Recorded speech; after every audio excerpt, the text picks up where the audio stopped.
Today, we are here to announce that for the first time in many years, an alleged Chinese state-sponsored hacker has been arrested for computer intrusion crimes against institutions in the United States. In 2023, a grand jury here in Houston returned a sealed indictment against Xu Zuwei and his defendant Zhang Yu for offenses arising from the hacking of computers at 3 universities, 2 of which are located here in the Southern District of Texas, as well as the hacking of a major international law firm based in Washington, D.C.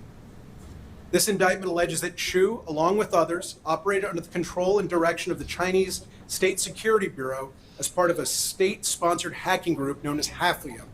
or Silk Typhoon. It is alleged that the State Security Bureau would assign targets to Xu, both organizations and individuals, with the instruction for him to hack the accounts and seek out specific information. The conduct alleged in this case began in February 2020, at a time just before COVID took firm hold in the United States,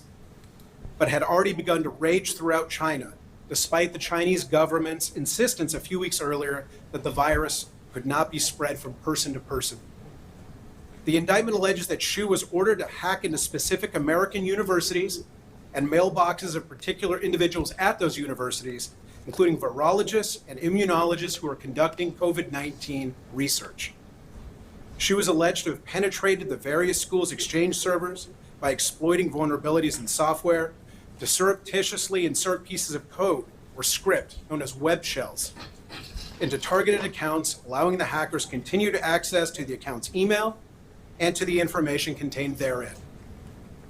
Once Xu obtained access to these targeted accounts, he was able to copy gigabytes of COVID research, which he then transferred to his State Security Bureau handlers. In October 2020, Xu is also alleged to have hacked into the email of a major DC-based international law firm, doing so to access and export confidential information about the firm's clients, specifically U.S. policymakers, government agencies, and political actors. Some of the searches that Xu was alleged to have conducted, including during the cyber intrusion, including the search terms Hong Kong, Chinese sources, and MSS, referring to China's Ministry of State Security. Although the Chinese state-sponsored hackers are, on occasion, indicted by the Department of Justice, it is exceedingly rare, indeed it is virtually unheard of, to actually get your hands on one.